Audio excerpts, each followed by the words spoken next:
Yeah, all through England, through the countryside, they, along every road where there's only room for one car to pass, there's a hedgerow on both sides, like miles and miles. Like, I'm sure there's tens of thousands of miles of hedgerow. And the way they would cut off fields, back in the old days was not with fencing or whatever. They had these hedgerows, right?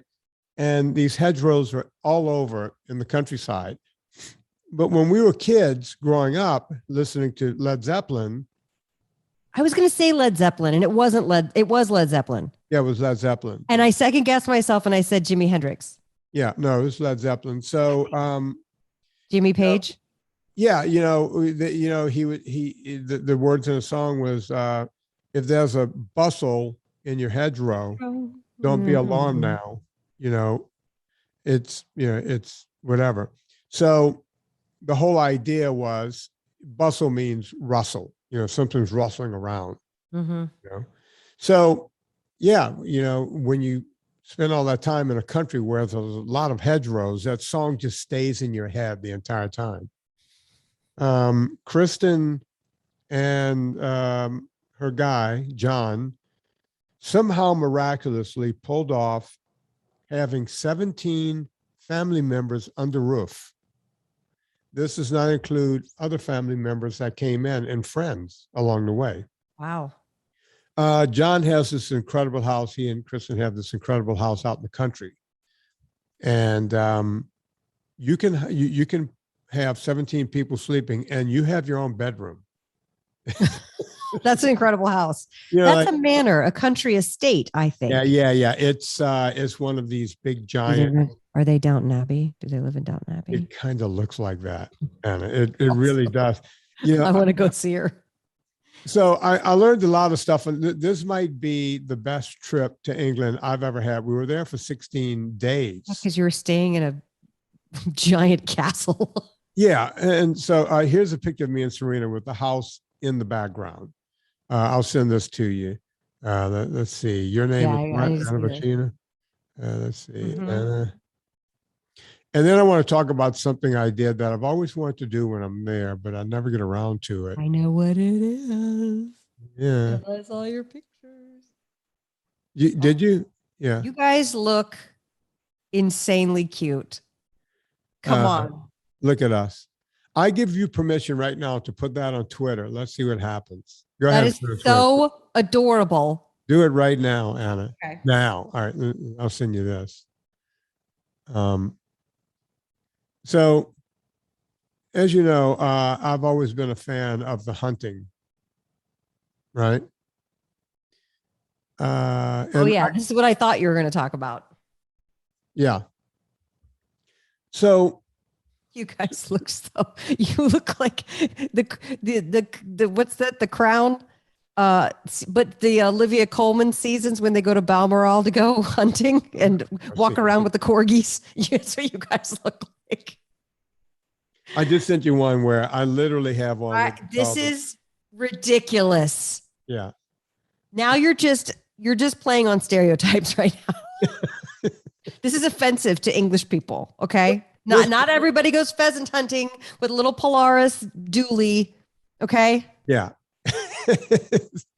And not everyone's wearing duck boots and olive colored barn jackets. Yeah, exactly. All right, so here's the thing, Anna. We go out there, and I got to tell you what Maurice said about it. So, Ben, I did an informal hunt. They call it an armed walk. On John's property behind the house you just saw Serena and me standing in front of. And we didn't have all the get-ups on, I just had on my, barber jacket and all that kind of stuff. And we went out and we bagged a few pheasant that day and some other, birds that you can actually enjoy.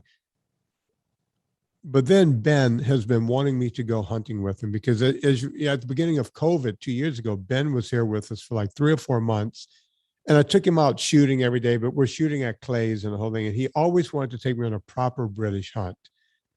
Now, for anyone to understand this, I've always understood it, but I've never done it. It was a gift to me from Ben. So I have no idea what this stuff might cost.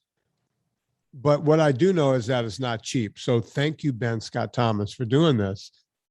But when you go in these proper shoots, you have to have all the garb. Luckily, Ben and I are around the same size, and he's got the stuff in triplicates because he hunts every year. He's got a lot of stuff.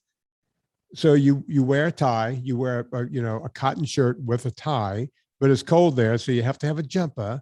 You have to have a sweater over that, and then over that you either wear a sport coat or, as you can see, it was freezing cold that day, so we both had other coats on top of that.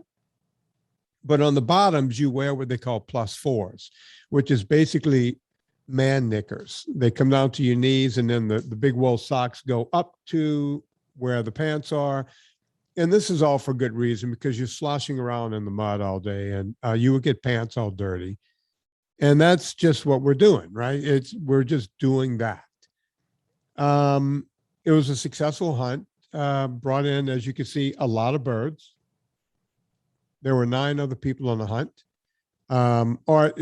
there's 9 in total. And the way it's done, and I want to talk about this because, we're going to talk about my movie today. A lot of people want to see shooting. In England, they call it shooting because they call hunting fox hunting and all that kind of stuff, okay. Which PETA has already outlawed all of that stuff, although it still goes on. In England? Oh, yeah. It was outlawed like in the early 2000s, and they were like, yeah, whatever. We're going to keep doing this. Come stop us. Right. But hunting is looked at as somewhat of an aristocratic sport. Well, shooting there, obviously. So, you got, guns that are worth tens of thousands of dollars. You got an outfit on, your best Sunday school outfit on with a tie. You're going hunting with a tie on, for God's sake. And then there's people from the village who get hired as beaters.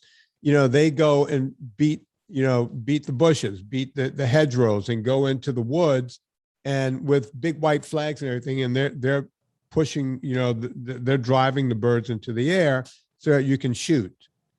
Okay. People frown upon that. It's like, oh, rich guys stand in the field while the peasant, the poor guy, has to go and do all the work.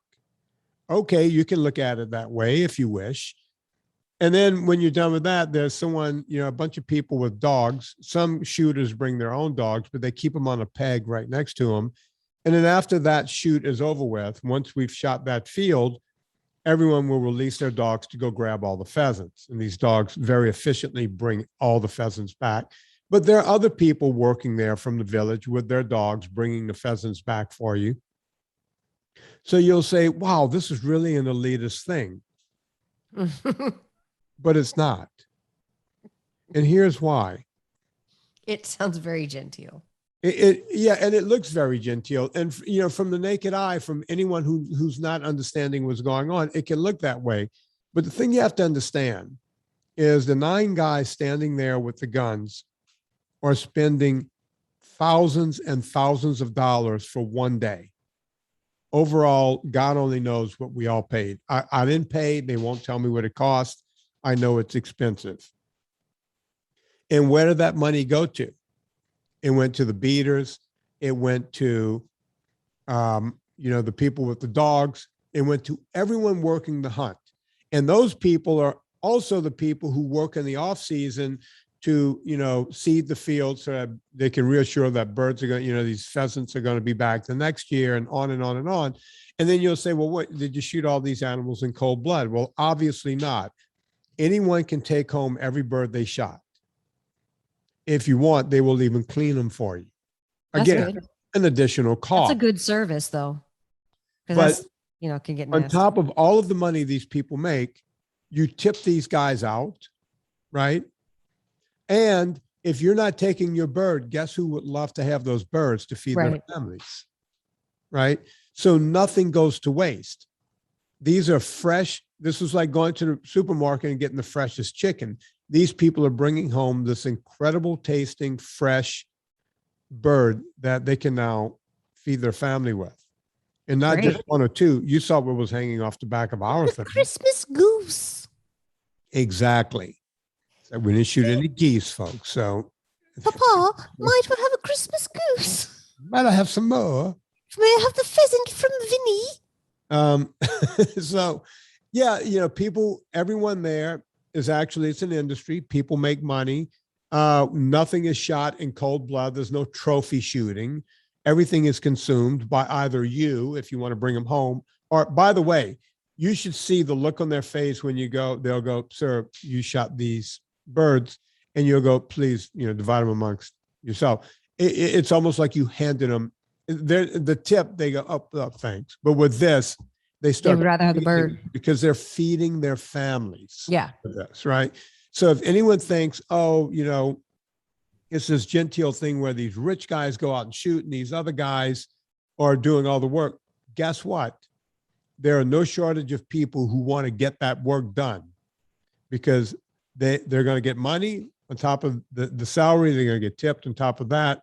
There's a damn good chance they're going to all go home with several birds each. Was someone giving you shit about this or something? I just know or that. you just preemptively. I just know because the cards that, and letters are coming because you shot some pheasant. No, I know that it's a political thing in England. I know hunters have a rough time here, because I'm around that community. They're, and again, it's just like with my movie that's coming out tomorrow, by the way. Everyone Everybody gets pre-ordered on Amazon right now. Oh, that's right, folks. Everyone who said, oh, I don't buy from iTunes or I don't know how to use iTunes. Now's your chance, people. Give Bezos your money. Yeah, Jeff Bezos got a divorce. The poor man needs some money. Yeah. Here's the thing. Go pre-order it. It comes out tomorrow. Please, I'm begging all of you. Guess what? Go on. Guess what? Yeah. I pre-ordered it already on iTunes. And right now, I am going to click through your Amazon banner to enter my Amazon account. Okay.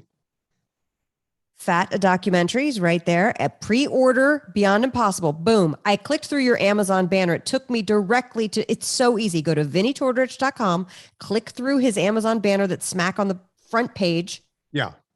I'm pre-ordering also on Amazon Prime. And here's why Anna's doing that. And look, I'm not asking everyone to do it. A lot of the super fans. Oh, I'll double order. I don't care. Y'all should too. Yeah. Look, the bottom line is, bitch, $12.99. The only way to get to the top of the list is to get pre-orders done. And if you guys, if you haven't bought it already, please do. There will be people like Anna who will go, you know what, $12.99 to get this movie. Because folks, you got to remember, I don't get advertising. I get shunned by everyone. Twitter is always shadow banning. I'm having trouble on iTunes. On Instagram.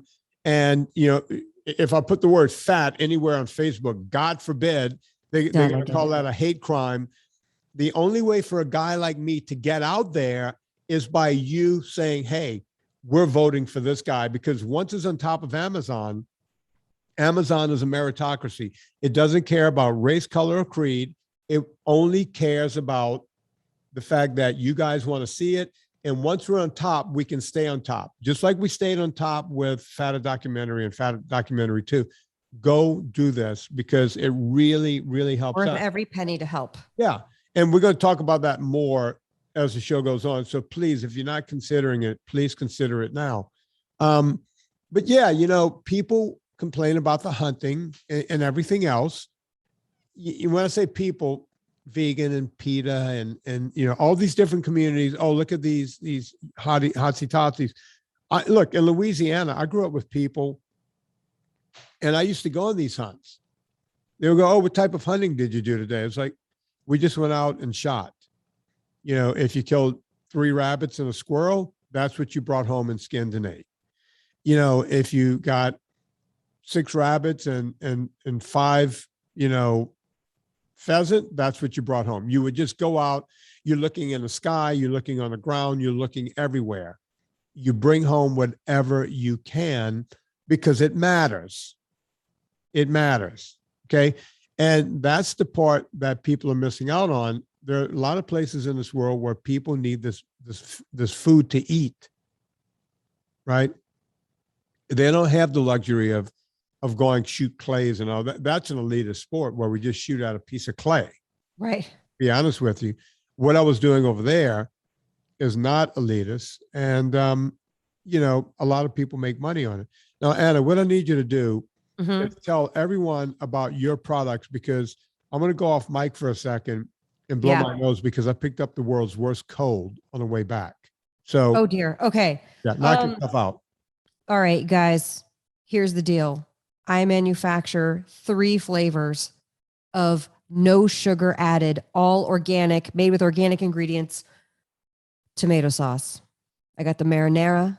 I got the puttanesca, which is a little more savory, a little more spicy. And then I got the pink crema, which is adding some cream and some Parmesan. And I'm about to come out with a limited edition arrabbiata. But right now I've got the 3 flavors of the sauce and I want you guys to get them. I just retweeted. Somebody said that they got their booster shot at the Italian American Cultural Center. And while you know how sometimes they make you wait after you get a shot, they made the people watch a video of somebody stirring red sauce. And that's a true Italian American cultural That's the way you do it, right? You sit and pass the time by watching somebody make the sauce. Here's the deal. You could get my sauce recipes in my cookbook for sure. Or you just buy it already made, because here's the deal, Vinny, ever since I've started making it, I have not made it from scratch anymore because it's so high quality of a product and it tastes so good.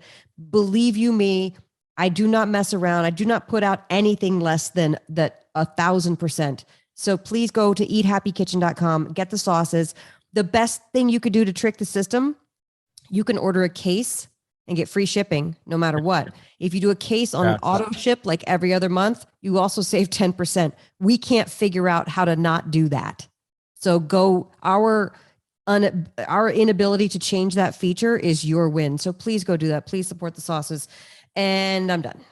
Okay. So, COVID and traveling.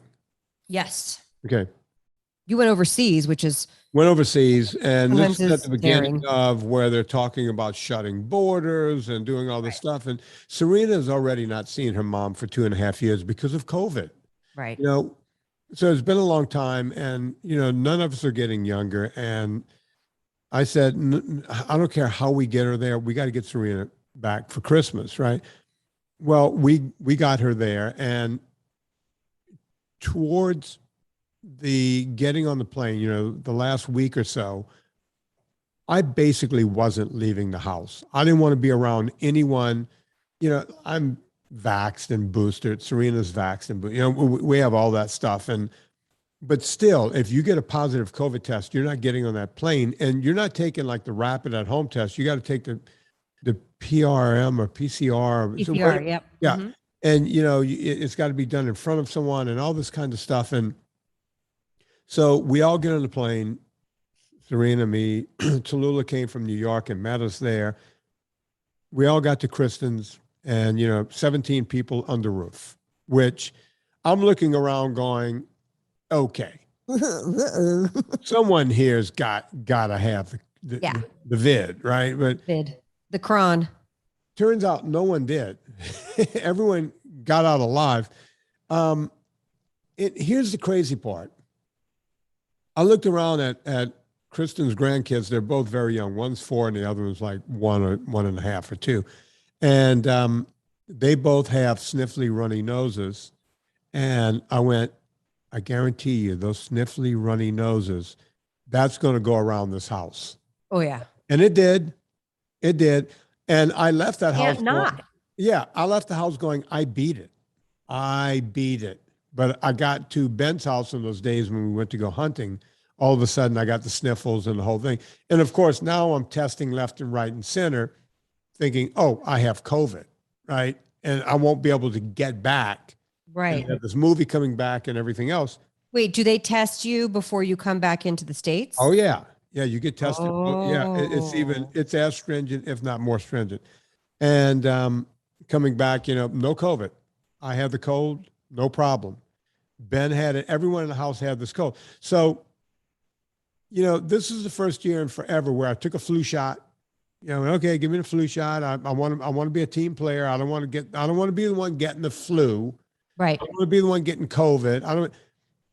But still, you do all of that, and and you get a cold. A 1.5-year-old sniffling, and everyone's passing this kid around, and we're all hugging and kissing, and oh my God, haven't seen you in years. I went, okay, this is going to obviously go around, and it did. everyone ended up with some version of it. Yeah. And so there you have it. How does it feel being you? Because you haven't been sick since pandemic, right? No, this is the first time I've had, well, I don't have the flu. I haven't had a flu, and God only knows how many Oh, years. knock on wood, me too. This is my first cold in about 4 years, because when you're NSNG and you're eating low carb, you just don't get phlegmy or anything as much as people do when they're eating a lot of grains and seed oils and everything else. Yep. So this is my first time in like 4 years of catching anything, and it's not that bad, right? It's Yep. a little scratchy throat, and I have, as you saw, I had to go off camera for a second there and blow my nose, but it's not all gummy and all that kind of stuff. I just don't get really sick like that. And like I said, God only knows the last time I've had a flu. Knock on wood. This is the first time I've taken a flu shot in 20 some odd years. I was thinking I was going to go do the flu shot. Why not? Yeah, I did it this year, and hopefully I won't get the flu, because they're always guessing at, which influenza might be running around this year. So they may catch it, or they may not, or we'll see. But yeah, being at least that one you won't get because you got that shot. Right. So, oh, by the way, can I go back to the hunting for a second? Sure. You can do whatever you want. It's your show, and it's 2022. Seize the day, Vinny. Anna, did I show the photos in this show or the last show? I can't remember where we are. You did show the photos. You didn't show them on camera, but you sent them to me. I sent them to you. Yeah. Okay. But you're going to post them. Yeah, I think some of them are already on my Instagram, so people can go back a few days and they'll see me and Serena's brother on Instagram. You guys look so cute. Here's number one. First time I've ever gone hunting with a tie on, which was interesting. How many times in your life have you worn a tie? 3. Yeah. There was a lot in college when we had to go to this and that, in high school where we. Okay, let's say after schooling, when nobody's telling you to wear a tie. Weddings and what have you, funerals. I'm always. Well, that's not bad. Yeah, I have proper suits and tie. I get dressed up. I do those, but it's not very often. But you go hunting there and you wear a tie. And when you take off that morning, they serve a big breakfast. Of course, all I can eat was the bacon, because it was like bacon with, inside of some kind of pastry. And I ate a bunch of bacon. What do they call those? Not a budgie. What are they called? The little breakfast? I don't know. I don't ask. I can't understand. A pasty? I don't know. I just call things by words. Just call it a hot pocket. Yeah. I don't know what you're saying. It's like it was some kind of phyllo dough with, it looked delicious and it smelled incredible. I'm sure it was. But I had a few slices of bacon, and then they go, here's your slow gin. And it's like, still working on my coffee here. But need to? it's like, come on, mate. You got to get your heart racing. How are you supposed to shoot each other by accident if you don't have your slow gin, darling? Don't you know you're supposed to use alcohol before you use a firearm? I mean, that's. Oh, it's done, sweetie. Okay. I mean, in the United States, we have the firearms and alcohol. It's all under the same roof here, right? Yeah. And nobody shoots a gun. Once you've had a beer in the United States, if you're at any, you're done for the day. One beer, you're done. You're not shooting anymore. Here, you have a slow gin as you're going out for the first shoot. At 9 a.m. Yeah, pretty much. It was about 8:30 or so. So I'm going, that was odd, but I had enough coffee to cover that slow gin, and no problem. After like the second field shoot, like you go to different fields, right? You get back in either the Land Rover, or Ben and I were in that little truckster thing, that little Polaris, which I much preferred because it was very muddy. We had done maybe 2 or 3 fields, and now it's like 11.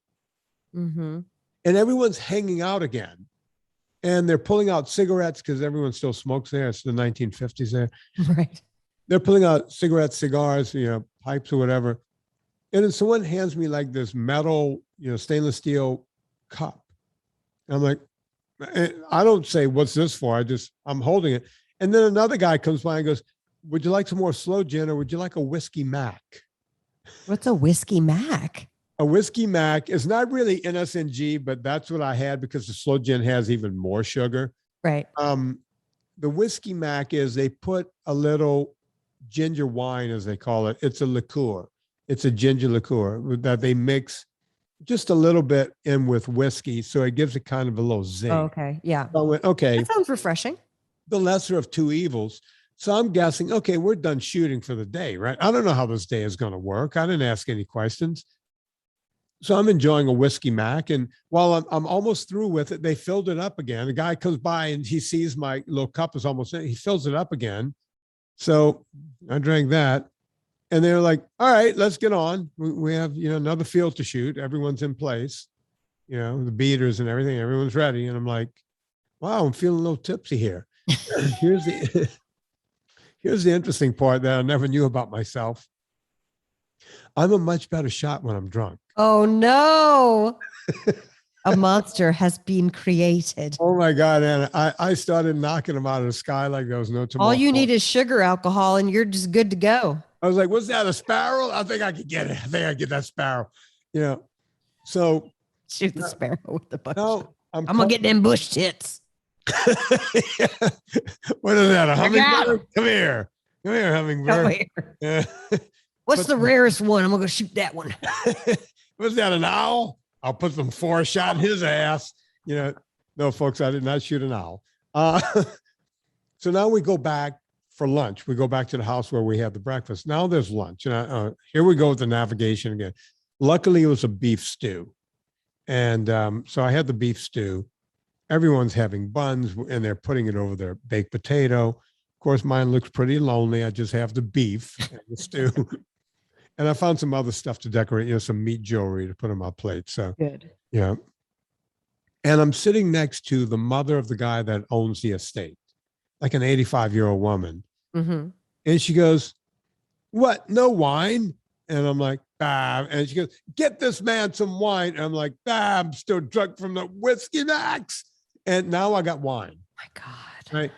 So red or white? What kind? I had a choice. I went with the red. I drank about, they give you a full glass of wine. I drank about a half, I had to keep sipping it while I'm having lunch because the lady's here. And but I still had 2/3 of the glass. And when no one was looking, I took it over to the sink after and threw it out. But they just keep feeding you alcohol all day and handing you a gun. That's just what they do. Can I tell you, when I used to do trade shows over in Germany and England all the time back in the day? Yeah.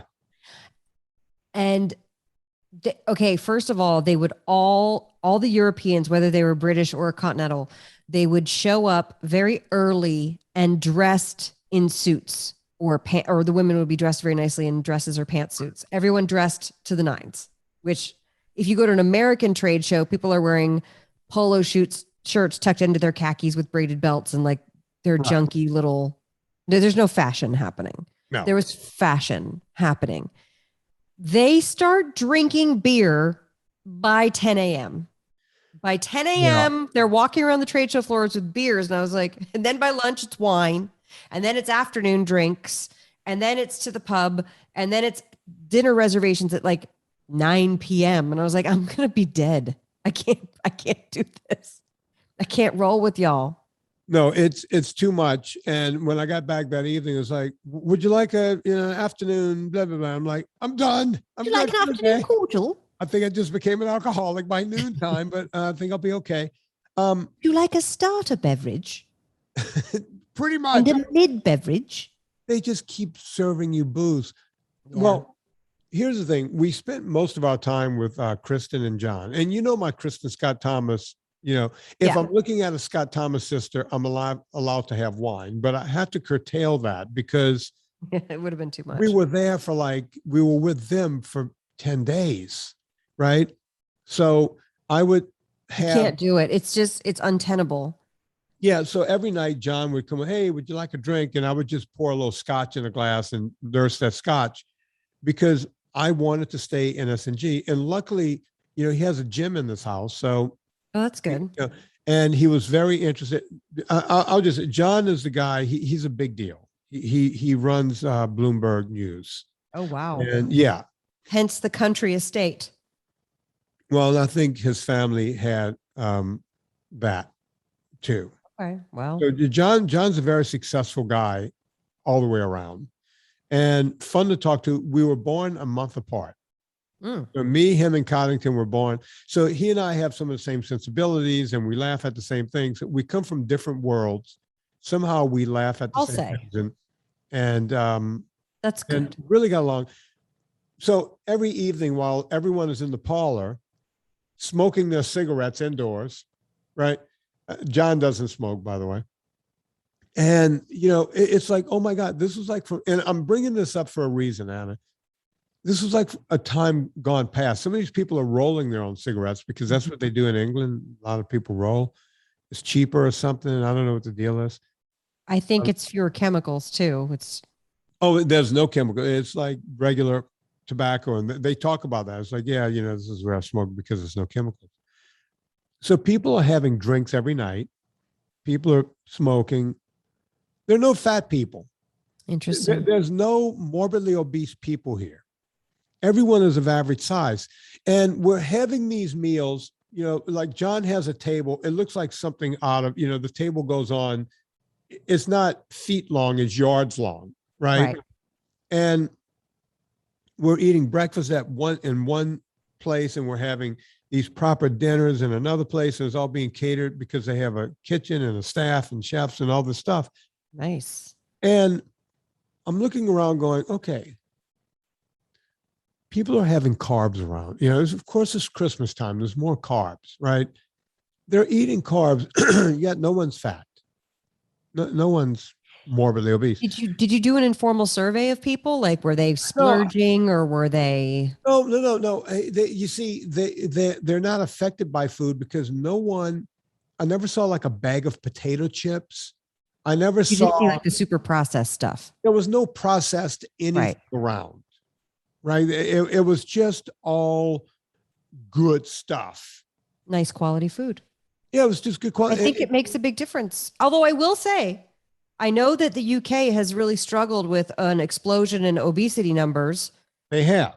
And from what you and I have covered on this podcast, it has everything to do with the processed sugars and grains, with the super processed food being more introduced to the diet and people getting out of the kitchen and into the prepared food, processed food aisle at the grocery store. Right.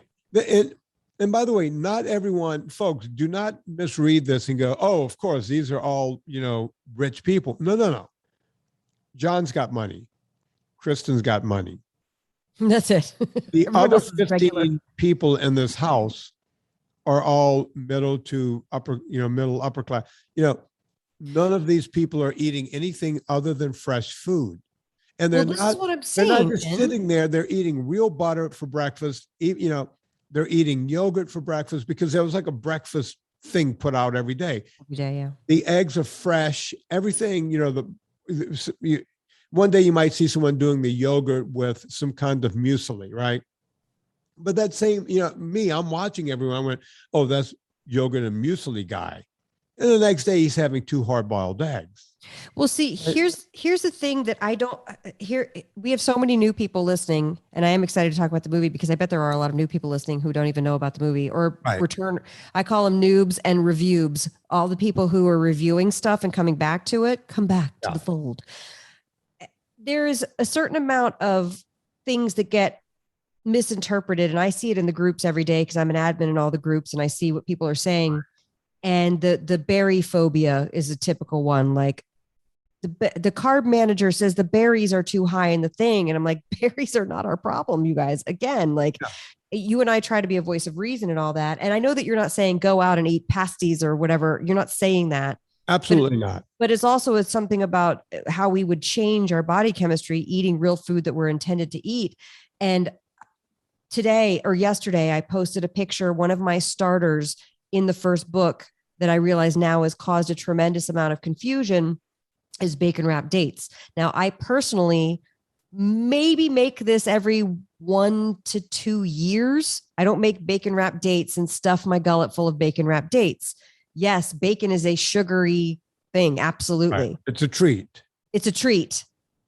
I wrap it in bacon, shove cheese and nuts in there, and it adds more fat to it. But it is a treat that I offer for when people come over to the house, because I'm not going to get like a processed hors d'oeuvre. I'm not going to ever serve that. I'm going to make something from scratch. And I would rather serve a bacon wrapped date stuffed with cheese than some pre-processed store-bought mini quiche Absolutely. thing. And I think it causes a lot of confusion. Like, oh, I'm not allowed to have that. And I'm like, no, first of all, no one's saying you're allowed or not allowed to have anything. You're choosing what to eat, but if you do stick to more fresh foods, the problem becomes if you do, let's say you're like, you know what? That's right. I'm going to have a thing. And then you have a thing. And then all of a sudden it opens the floodgates. And now you're doing fast food and you're getting the fries at every meal and you're stealing things off the person's plate. Then you just have to know thyself. You have to know that that's like a thing that gets you. But I promise you guys, we didn't get fat from blueberries, parsnips, tomatoes, nuts. And in fact, we're going to do this on another episode. I was at Goodwill with Lucy. She was trying on some things. So I moseyed over to the cookbook/book section, and the amount of abandoned diet books, whether it was keto or vegan, it was so much. And so I was taking pictures of them, and there were like so many sad things. It was a Dr. Phil diet book, and he's just on there being Dr. Phil. Yeah. And then there was, all kind of books, but one that I did buy that somebody had absconded or had abandoned rather, was the Finney and Volek, not Art and Science of Low Carbohydrate Living. It was the one after that came out in 2012. And it's interesting because they're in there talking about different kinds of carbohydrate, and they say, you can have tomatoes, you can have nuts, you can have these things, you know what I mean? And these are the low carb doctors. Like they are. What what Anna just said was Finney and Volek, because it glitched for a second on Volek. So Finney and Volek. Finney, Phinney, Volek, Volek. I think they're in your Amazon store. Yeah. The Art and Science of Low Carbohydrate Living. It is the Bible. Get it? And they also talk about people being in dietary ketosis versus just being low carb versus just being fat adapted. And they explain that stuff. And so I want to read excerpts from it on a future thing, because I was like, this is the voice of reason. Things have become so extreme in the groups of like the carb manager says berries. And I'm like, oh my God, please. Yeah, that's exactly what I didn't want to have happen. Look, maybe I'm to blame for this as much as anyone else. I talked to 4 people today. 2 of them were named Jeff. Jeff. Yeah, you never hear Jeff anymore. So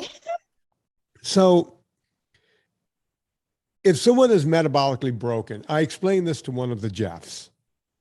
What does that mean? Metabolically broken. Okay. If I'm listening, I'm going, is that me? Is that me? Right. I'm going to explain. We'll take, what's the guy's name? Scott, he lost Scott King. Scott King lost 300 pounds, right? Mm-hmm. Scott King was 580 pounds or some crap like that. Right. Okay. Metabolically broken. His A1Cs are off the charts, can't even be measured. His triglycerides are in the 500s, on and on and on. He's just broken. This is a guy who needs to cut out the macronutrient carbohydrates altogether, except for the green vegetable. It's for a certain amount of time. And once he's down 300 pounds and he's riding a bike and he's on his 3rd triathlon, all of this, the truth, which he's doing right now. Yeah. Mm-hmm. Scott King doesn't have to worry about if he's going to have a berry parfait that's made in a high-fat yogurt. Right. That's not a problem. You see, I hate the diet mentality of all or nothing. Right. And that's what we end up just keep perpetuating. It just perpetuates itself. I know. I don't want us to be the ones perpetuating it. I don't want our groups to be that place. Right. And I know people are looking. Go ahead. This woman, I know it's a woman. I think she struggles with it. I want to say she's, I wish I can remember her name. I see her. Don't say her name. I see her on Twitter all the time. And she hangs out. I think she's around my age, and she laughs at a lot of my stupid jokes, which kind of eggs me on. You're like, I like her. She's my friend. Okay. Yeah, I like her a lot because laugh at our jokes, guys. Come on, humor. And she wants to do, NSNG and the whole thing. And the other day she said to me, "Hey, and she's always trying and looking around, and you're kind of playing with it." And she goes, "Hey, asking for a friend for real. What's the difference between keto and NSNG?" And I simply said, keto is now become bastardized the same way vegan is. There's keto food, and you can have keto this, keto that. Keto explosion at the grocery store. Yeah, that's keto is not keto. I refuse to sell NSNG to anyone. No sugars, no grains. I own that trademark. If anyone tries to use it, I'm going to sue them into oblivion.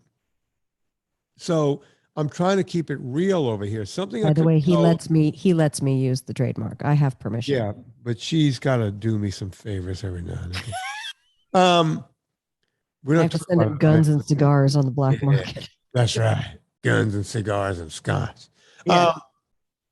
So the bottom line is that, look, Anna knows I could have sold NSNG to major corporations several times and walked away with a lot of money and never worked again.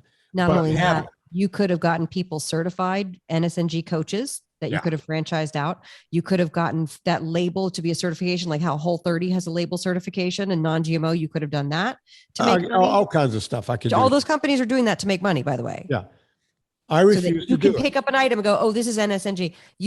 There are so many ways. Let's talk about all the ways. I'm just kidding. Let's talk about all the ways you've left money on the table. Oh, I'm crying. Anna knows that I'm the real deal because you put your money where your mouth is. I've left, would you say, could it be hundreds of millions at this point? It's got to be tens of millions. Probably tens of millions, I would say. Just left tens of millions of dollars on the table. Just not doing that because I'm really trying to do something before I die. Right. And that's all that's going on here. We're trying to get this. To just help, and then because you can hear in the early podcast episodes, I did the same thing to you because I was coming from diet mentality where it's just like, hey, Vinny, I called you and I was like, I'm trying to track the things. Now, how many grams am I supposed to have? And you're like, I don't know. And I was like, but how many, do I put in my weight? And you're like, I don't know. It was a really funny conversation. And then I called you about the parsnip puree and you're like, it's the parsnip. How does it make you feel? And I was like, fine. Yeah. Did you put on weight because you ate parsnip puree? I was like, no. Good. Okay. Parsnip puree is not your Did problem. They add sugar to it? No. Well, then you're probably fine. Yeah, no. It's food. Parsnips, it's carby. Okay. But Anna's not sitting there mainlining parsnips. It was on the side. No. That's not the problem. The problem with me is I was trying to make gluten-free substitutes of every single thing that I loved, right. Not realizing that I was mainlining those carbs. I was trying to make the lasagna and the red velvet cake and the key lime pie and doing it, by the way, now it's so crazy the amount of even just sugar added to those recipes that I now put in maybe a 10th the amount of plus the grains. So that was what the problem was. It wasn't a puree of a root vegetable. It wasn't. That was not my problem. Can I read you something real quick? Sure. But first, before you do that, I want you to tell everyone about Villa Cappelli. Villa Cappelli olive oil is the best olive oil on the planet. And if you guys are not ordering this, the folks who are coming back, just get the Villa Cappelli, go and order it. There's also an NSNG starter kit over at Villa Cappelli, and it's got all the spices. It's got some of my sauces. It's got their salts and the olive oil. Go get it. Go get it. Villa Cappelli. You can either click through the banner ad on Vinnie's site or go directly to villacappelli.com. I'm sure they're linked on this podcast in the show notes. Yeah. It's the best olive oil on the planet. I am almost out of my 3-liter tin. And I will tell you guys, I know you're going to be hesitant when you first start. You're going to want to get just the smaller bottle. I really strongly recommend from experience, get the larger tin and just spring for it. If you got some money for Christmas, use that money on the olive oil. Olive oil is something I use every single day to either fry up vegetables. I make a dressing or a marinade. And you're going to use it too, especially if you're doing NSNG for any length of time. You're going to use a lot of olive oil and you want to have the good stuff. They've been supporting this podcast for almost 10 years now, and we support them. And it's a happy relationship because they make a good product. We sell it on the podcast and they pay us, and everyone's happy. VillaCappelli.com. Use the discount code Vinnie, VINNIE, not with the wimpy Y, and you're going to get 10% off your order. There you have it. And if you notice, I just sent you a text. Oh, thank you. Because, I appreciate that. I Real quick. I just want to read this now. Keep in mind, I think that I've tracked this person down to have come from a Pinterest ad that I did. And she posted on a recipe that's publicly posted on my site called eggplant marinara bites. And what you do is you get the eggplant and you make little, especially if they're little ones, and you make little circles with them. And then you fry them with either you can do almond flour or you can do pork rinds, and you fry them and you put a little dollop of marinara. If you want to put the cheese on, they're like a little Parmesan bite, right? Yeah. With the cheese on there, and then you put a little leaf of basil on. It's a nice little starter. It's really pretty. It's festive at Christmas. So I always post that one at Christmas. I like that recipe. And so Melinda writes to me, golly, I guess enough people buy your cookbook without the nutritional info that you imagine you don't need it to make a sale. Well, I'm glad I checked your website because that's the one thing I look for. I plugged this recipe into MyFitnessPal and found it is indeed a very low carb snack option. But to have to do this with every recipe, I'm not sure what you mean when you say copy and paste the entire thing into Google and get that if you really need it. Does Google have a carb counter app that I don't know about? I've been counting carbs for the past 3.5 years. And if that's what it takes for me to stay on goal, then no cookbook author is going to shame me out of it. Thank you. Next. Now, I wrote this and I wanted to talk about this with you, Vinnie, and we're going to talk about the movie. I'm so sorry that you would ever feel anything remotely resembling shame when rendezvousing with my recipes. You are correct that I don't put nutritional info in my cookbooks, as they are not diet books and instead based on a lifestyle called NSNG, no sugars, no grains, copyright permission granted from Vinnie Tortorich. Check out his site for a free PDF that explains it in detail. But I say repeatedly that I would never begrudge anyone from counting. We are all adults, so we get to choose how we want to eat. Here's another link to a site I found that will calculate nutritional info. I'm not the only one publishing cookbooks without nutritional facts, so hopefully this link will come in handy. I'm so sorry that you mistake my philosophy on cooking real food and offer of solutions as shaming you. There are so many wonderful recipes out there. I know you'll make that will make you happy and fulfill your requirements. Best of luck and love to you always, Melinda. And I actually did mean that. I'm not trying to be sarcastic. I don't want people to I don't want people to have a shitty experience when they're looking at my stuff. Right. No, I get it, Anna. And she was triggered because she needs that counting in order to keep herself in check, or at least she perceives she does. And I respect that. Everyone is where they are. Right. But why does she have to tell you about it? That's what I don't get. I remember, by the way, I have this theory too, because I was Melinda 20 years ago. Right. No, and I knew the counts of the fat grams and the carb grams and the Weight Watchers points and the calories and the macros and the micros. I knew all that stuff on every bit of food that you could and I knew it on all the processed foods that were popular at the time too, because I was trying to hit a thing. And I guarantee you, she could probably eyeball, after counting for 3.5 years, she could probably eyeball a recipe. And she did acquiesce. Hey, sure enough, this is low carb enough, but you want me to do that with every recipe? Yeah. Sometimes you need to put some work in too. You don't get everything just for free, exactly the way you want it, delivered to you exactly the way you want it all the time. That's life. But it's also okay for you to, we're not a match. You move on. It's fine. It's totally fine. But I would never have thought to go, you know what? I'm going to write Ina Garten or Jamie Oliver or Gordon Ramsay and be like, where's my calories, bro? It just didn't cross my mind. That's not how I operate. But when somebody says they feel shamed by somebody they've never even met, that's when I go, hold on. Y'all, don't feel shame. That's the one thing that got me, because I was like, no, Vinnie and I are here to remove the shame from what it is that you're eating. That's why we're doing this and not charging for things we should be charging for. Right.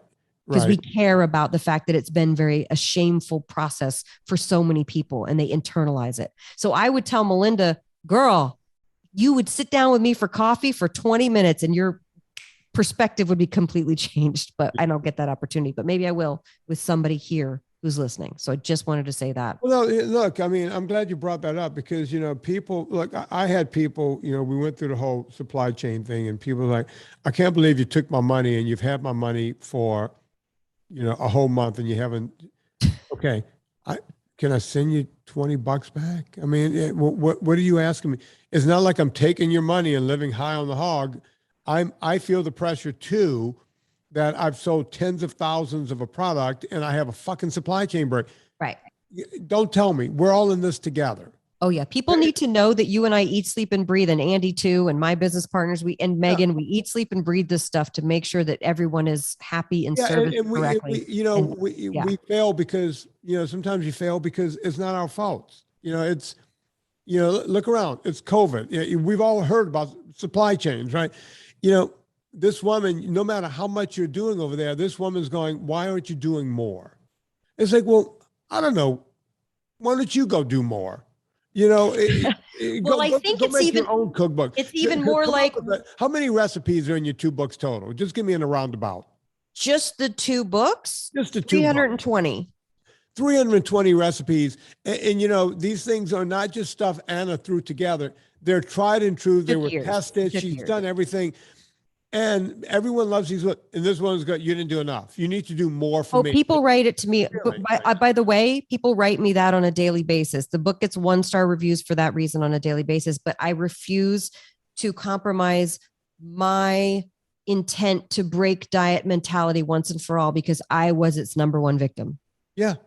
I was anorexic. I starved myself. I was on the yo-yo. I hated myself. I tied in what I was eating with my self-worth. I'm not doing it, guys. So no commenter is going to shame me into not putting not nutritional info. Right. No, and keep doing what I'm saying. Yeah. I'm going to. Absolutely. The bottom line is that, as long as she's doing that, she's never going to get it. Right. Look, phone callers every day, they're like, but shouldn't I be counting macros? And shouldn't I be? No, stop the count. The counting didn't work. That's why you're here. That's why you're here. Counting does not work. Eat real food. Call it a day. And guess what? If the scale doesn't drop for a week or 2 weeks or 3 weeks, keep doing it. Keep doing it, and you can tweak it. You kind of just know, you know what? Somebody said they had a problem with dairy. What if I just didn't have dairy for a couple of weeks? Oh, you know what? I still plateaued. I can eat dairy. It's not dairy. You know what I mean? Like, you just kind of mess around with it and get there. I want everybody, here's what I did. I know we just talked about it a little bit, but your movie's coming out tomorrow, Vinny. I'm so excited. Tonight at midnight. When you guys hear this Monday, tonight at midnight. It will already be out. Yeah. Meaning Monday night at midnight. No, so I'm saying. Midnight, Monday night. I see. It will Never be. mind. Not tonight, not Friday night. That's Tuesday night at midnight. Right. Midnight is actually the next day. No. Today is Monday. So tonight, January 10th. Tonight at midnight will be Tuesday, January 11th, and that's when the movie comes out. Right. Yeah. Sometime at 2 or 3 in the morning it's going to drop. But if you guys right now, I want it to drop pretty close to number 1. So please go to Amazon and just Can people watch it in other territories? Like, could Mark Thompson in New Zealand be the first one to watch it? I don't know. Sometimes it takes weeks to get it to England and New Zealand and Australia and the whole thing. I don't know. You know what you guys can do? You can get one of those VPN, those virtual private networks, and select. They're so easy to use, and select a server that's in the US and get it that way. Yeah. So get a VPN. Do whatever you can. Buy the movie. And once you own it, keep watching it, and just keep it going because. Put it on a loop. And by the way, everyone's going to be recommending. Dr. Drew went nuts over this movie when he saw it. Adam Carolla went nuts over it. Keep it going, folks. We got to keep it going because this is it. Look, as I tell everyone, this is not a threat. If I don't make the money on this movie, I'm fine with that. But the movies are over with, right? That's just how it works. Does the movie have a page that people can go after they watch to get more information? I don't know. Scott Mulvaney can answer that. Okay. I don't know how any. Or do you want them to go to your site? I don't know. Because I think there's going to be an influx of people who are like, thank you for doing this, because I've always wondered, like, this seems not right. Yeah, they all come to they come to my Instagram, Twitter. They find me on my site and the whole thing. I don't really know how any of that works. I try to keep things pretty simple. Are you doing your interviews? Wink, wink. Yeah, I just checked my emails just now because I'm back in town and haven't heard from Chuck yet. Okay. Yeah, all right, Chuck. Come on, Chuck. Chuck Bobuck. Banana Fana. Fofok. Yeah. Be-bye, Bobuck. Chuck. Does anyone remember that? Let's do Anna. Everyone said Anna, Anna, Fofana, banana, Fofana, Fee, Fi, Mohana. Tony Orlando. The name game. It's called the name game. Let's do Chuck. Chuck, Bobuck, banana, Fana. Oh. Yeah. Chuck goes off. I could never play the name game in school because then you'd be cursing and you get in trouble. A lot of different people did the name game. I didn't know that. It's not good fun. Folks, if you're listening, very 60s, isn't it? It's very like, what's that show? Rowan and Martin. Yeah, no, actually, Tony Orlando and Dawn did it. So, folks, if you want to hear the name game, you're gonna have to go to the regular podcast to hear it because we can't play it on YouTube, even though I'm pulling it from YouTube, and I'm not making any money on this episode. I'm not allowed to play it on YouTube. No. Do the math. And when people say, how did you figure out the internet? It's like, I figured out zero. I know nothing. I know. We just started talking and we put it on the internet. Before I turn off the YouTube, folks, I want you to know that Anna Vocino has Eat Happy and Eat Happy Too. You will not find calorie counting in those books. So go get them and just enjoy the recipes. Also, go check out Eat Happy Kitchen, eathappykitchen.com. That's where you're going to get the pink crema. You're going to get the bolognese, and you're going to get the puttanesca. The pink crema, the puttanesca, and the marinara. Oh, I would love to do bolognese. I'll do that as a limited edition one day. Oh, I thought you had a bowl. I'm going to, arrabbiata, I'm toying with putting pancetta in it because a true arrabbiata has pancetta in it. Yeah, it does. It does. So, folks, go check out everything Anna Vocino's doing. And, with me, go get the movie. Go right Beyond now. Impossible. Amazon. Go right now. Click through the banner. Get the movie. I'm going to go to Amazon just as like a regular person. I'm just going to go to Amazon.com and I'm going to search the words because I went through your link. But I'm going to just go like I'm just Beyond Impossible. There it is. Okay. So for me, I searched Beyond Impossible and it's interesting. You know what came up first? Go on. 14 Peaks guy, Beyond Possible, Nims Purja. Yeah. My movie's coming out. But then you're right after that. So once your movie gets the more traction, it'll come up first. Well, Anna, you know what's interesting about this? I think that's funny because we talked about him for like a whole episode. Well, the last time I had a movie come out, my first movie, it was up against a rock climbing guy. Right. And now we got the 14 Peaks. Yeah, there's a theme and you're a mountain climber. So hey, we got to beat Beyond Possible with Beyond Impossible, folks. Come on. You will. Yeah, we got to beat them. If you go to Amazon, you search Beyond Impossible. It's got the green poster with the little veggie burger on the front. Yeah. And veggie burger. Click on it. You should ever do that. It says from $9.99 to buy. But here's the thing. What do we have? We don't have like standard TVs anymore. You want an HD version. So you want the $12.99. That's what I got. Yeah, go get the $12.99. Trust me, you want to see it in HD.